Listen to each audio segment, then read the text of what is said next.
Well, guys, it is official. The Cincinnati Bengals have released Andy Dalton. Nobody is surprised by this. A lot of us saw this coming the minute the Cincinnati Bengals got that number one pick, because we all knew they were going to use that pick to pick Joe Burrow, because he was going to be the quarterback of the future for the Cincinnati Bengals. And with him being there, obviously there wouldn't be any need for Andy Dalton. So we knew this was going to happen. It was just a matter of time. Now, Andy Dalton, he's a talented quarterback. He's definitely a talented quarterback. I could see a few teams that could definitely use him. He is a starting caliber quarterback in the NFL, so any team that needs a starting quarterback, such as New England, should definitely look for him. In fact, I expect New England to be making phone calls to Andy Dalton's agent right now to try and get some sort of deal done either today or tomorrow. I'm assuming that he's going to be a Patriot, because the Patriots definitely need a quarterback, and Andy Dalton can definitely be the guy for them. But yeah, he's officially out of the AFC North. For Cincinnati Bengals fans, I know this is a bit disappointing. Not because he's leaving, because I know it was about time for him to leave, but because his talents were wasted. When he first got here, he was definitely a very talented guy. Him and A.J. Green were something special. And through the first decade of the 2010s, Cincinnati looked like a possible Super Bowl contender, because they had a couple years where they won the division or got to the playoffs, and it was like, these guys are so talented, they can take it, they could probably go on a Super Bowl run. They really had that level of talent. But after 2015, it just fell off. It just seemed like that playoff loss to Pittsburgh crushed everything. It crushed everything, and they just weren't able to recover. So yeah, it was disappointing to see that Andy Dalton wasn't able to lead this team to postseason success.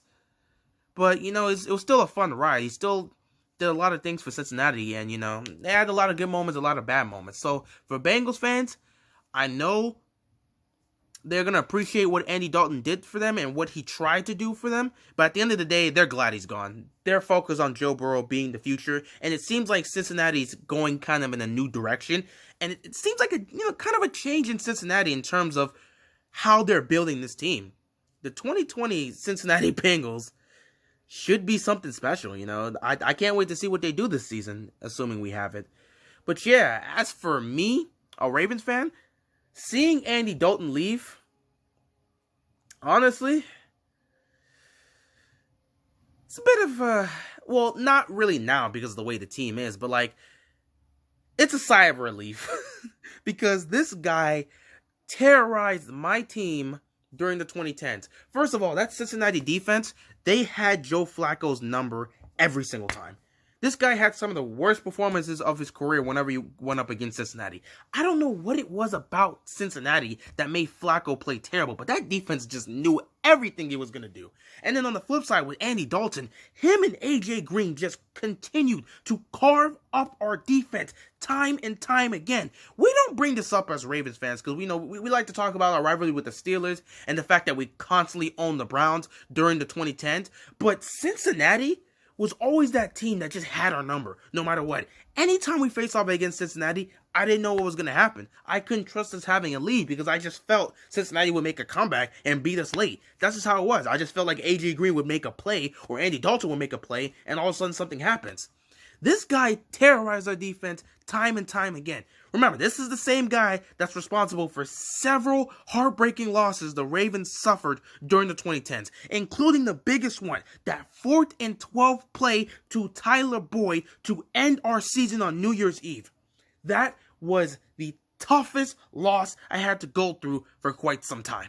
One of the toughest losses. I'm not going to say the toughest loss. The 2008 AFC Championship game against Pittsburgh will always be the worst loss to me because that I might talk about that one day, but the 2008 AFC Championship game was so tough, and that's a big reason why I hate the Steelers and I can't stand Troy Polamalu. I love him and respect him as a player, but as a Ravens fan talking about Troy Polamalu, I hate him. I hate him to death. He ruined my dreams. He crushed the little boy's dreams to see his team to go to a Super Bowl, man. It was tough. But I'm getting off the topic. Yeah, Andy Dalton, he terrorized our team, including the whole 4th and 12 play. So, honestly, seeing Andy Dalton lead the AFC North, I'm happy. Now, granted, I don't believe him or Cincinnati had any shot at beating this Ravens team because Flacco and Lamar are two different play styles, and Lamar has actually never lost to Cincinnati as yet in his career, so he's 3-0 against them. So Cincinnati's trying to figure out how to beat Lamar and figure that situation out. So Lamar has no problem taking on Cincinnati because he can easily beat them.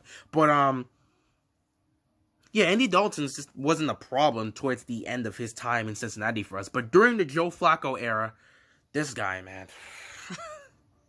Cincinnati was a problem. Cincinnati was a problem. It was just his best performance, and probably his last great performance against us.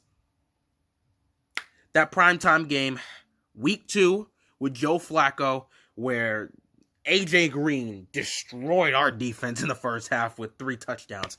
So, yeah, it was a crazy game. Andy Dalton was great. AJ Green was great. We made a comeback, but at the end of the day, we just lost. It was bad. But, yeah, great memories from Andy Dalton. Bad memories for me as a Ravens fan, but Cincinnati has a lot of great moments. And a lot of moments they could still use to talk, trash against the Ravens and say, well, yeah, when Andy Dalton was still here, he was still owning you guys. I'm pretty sure he has a winning record against the Ravens during his time as a Cincinnati Bengals. But, oh well, that's not the point. Andy Dalton will have a market. Somebody will be looking for Andy Dalton. Look out for the Patriots. They're probably going to go for him. As for Cincinnati, they're moving forward. They're moving in the new direction. Joe Burrow is the quarterback of the future. And yeah, man, overall, the AFC North is starting to look different. All left is Ben. Cleveland never really had a stable quarterback, so they don't count. But Flacco was there for a decade, and he's gone. Andy Dalton was there for almost a decade, and now he's gone too. All left is Ben, and Ben's probably got a year or 2 left before he's out. So the AFC North is entering a new era. You got Lamar Jackson, you got Baker Mayfield, and now you got Joe Burrow. I wonder who the quarterback's going to be for Pittsburgh, but we'll deal with that when we deal with it. So long, Andy Dalton. We won't miss you in the AFC North, but hey, go do your thing wherever you got to go. That's all I got for you guys, and I'm out of here. Peace.